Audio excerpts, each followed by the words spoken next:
is a couple of months ago, I'm driving down to Minneapolis listening to Weather Nag in Focus, which is my customary thing to do when I'm on the road because I love the show. Justin was talking to Dean and Bridget a little bit about cropland and what it costs to rent cropland and how that's gone up. And they were talking about how much land has gone up in terms of being able to buy land and all that stuff. And so Justin made a comment, and it was very innocent at the time. I'm sure he doesn't even remember it. But he said something to the effect of, wouldn't it be nice to be sitting out on a tractor plowing a field right about now? Sure would and be. Yeah, exactly, right? And so my marketing mind, which is not all that great, but every once in a while I get a spark, just started jumping. I'm like, what if we got ourselves a little parcel of land for the summer and our Weather Nag team could kind of go through what farmers go through. Now, we don't have land, we don't have tractors, we don't have seed, we don't know a whole lot about doing this, but there are people that do. And so made a couple of phone calls and to the couple of people that are in the studio here with me today. And we are excited to announce for you today that we are going to do some farming this summer. Yes, we have a 20-acre parcel of land just west of I-29 and 19th Avenue North up on the north side of town there.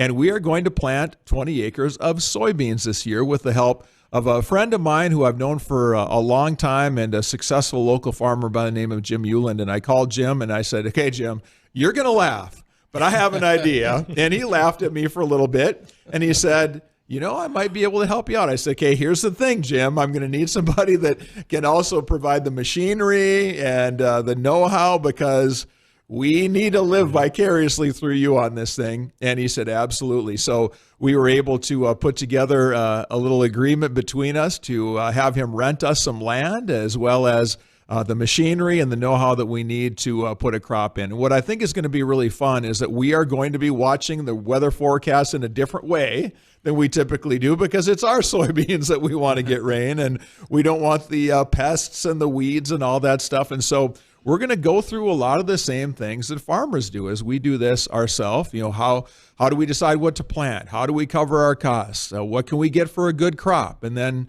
do we need fertilizer and chemicals and all that? When should we sell? All those things we have to figure out, just like Jim and people who farm for a living do. And then after we kind of got all this, the nuts and bolts of how we did this, we thought, let's also try to do some good here out of this project and find someone that we can partner with a community focus to maybe make the world a little bit better when this is all said and done. And so I called Melissa Soblik, the CEO at Great Plains Food Bank, and said, Melissa, what do you think? And Melissa said, let's do it. I love the idea. And so we're pleased to have Jim and Melissa both in here in the studio with us today. So Jim, I'll start with you.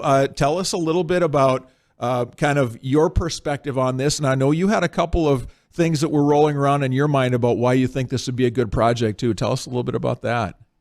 Well, we find that people these days outside of agriculture don't understand much of what we go through as a commercial cash grain farm.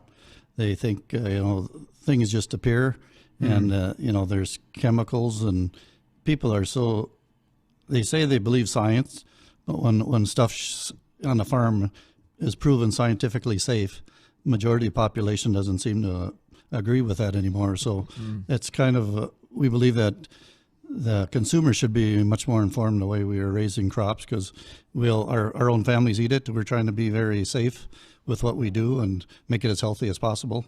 So I view this as a great chance to inform the public more about agriculture and how things are growing for their sake as well as ours. Yeah, that's a really good point. And, it's your land, it's your water, it's your the wooded areas you have, it's your land and you care very much for it too. So I'm sure you guys think a lot more about that stuff than maybe most people would think. So all those Jim, conversations will be fun to go through with you. You're really spot on with that too, because coming from an urban background, I've never done farming in my life besides virtual farming that I do every single day almost.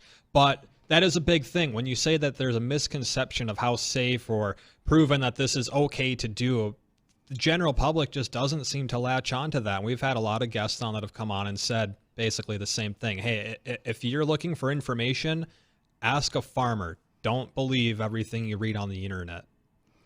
Yes, I'm glad to hear that from you, and that's part of the reason I wanted to do this with Steve when he brought the idea forward, is because informing the public is really important. We're finding out in agriculture because there's more and more regulation coming from Washington set by people that don't live in the real world and know the real scenarios. So we view it as a great challenge where we probably were behind the 8 ball on informing the public, especially with the new technologies, with the GM products and stuff. So that's why I was kind of excited to partner with you.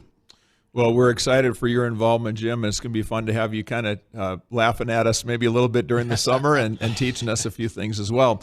Melissa Soblik also here, the CEO of Great Plains Food Bank. Melissa, we couldn't think of a better community organization for this than you, who feed so many people across our community. First of all, for those that aren't familiar, tell us a little bit about Great Plains Food Bank. Well, thank you, Steve. And the Great Plains Food Bank is the one and only food bank in the state of North Dakota, and we also serve Clay County, Minnesota. And we are serving about 300 food pantries, soup kitchens, and shelters all across the state.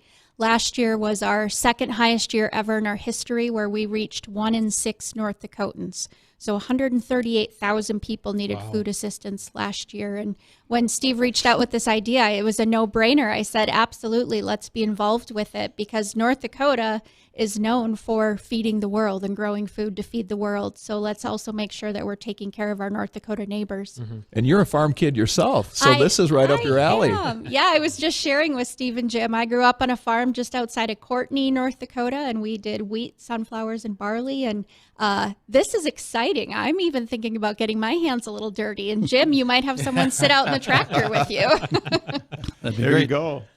Yeah, Melissa, this what Jim talks about of where does our food come from, I think that's something that a lot of us, it's good if we don't know to learn more, or even if we do, to get a little bit more education on that piece as well. And I think that's going to be a fun part of this project, and probably something that can fall between the cracks sometimes of, okay, where's the food coming from? Where do we get it to? But just to teach people along the way too. And so we're excited to have you and your social media team kind of help share these bits of information along the way here too. Absolutely. It's a great education, not only about farming, but about hunger in our community, and showing that it does exist, but that by together we can actually end hunger and do something about it.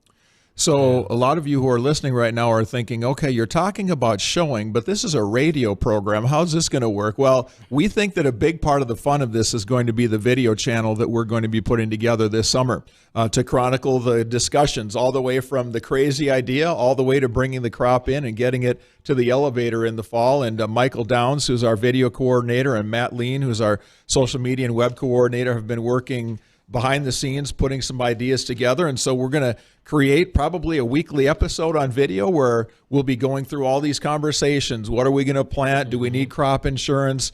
When do we, what time of year or what time of, the weather cycle do we plant, and all that good stuff. So you're going to be able to watch it. I think we'll even get Dean up driving a tractor. Jim said he's got two positions in the cab. Well, you better have a booster seat. That's all I got to say. We're gonna have fun. We're gonna have fun with this too. It's gonna be kind of like a mix of information and also kind of like a little reality TV. Hey, we're gonna start a farm. Good humor in there, and I'm waiting for the comments to start rolling. I can't believe that guy just asked that. Is he dumb?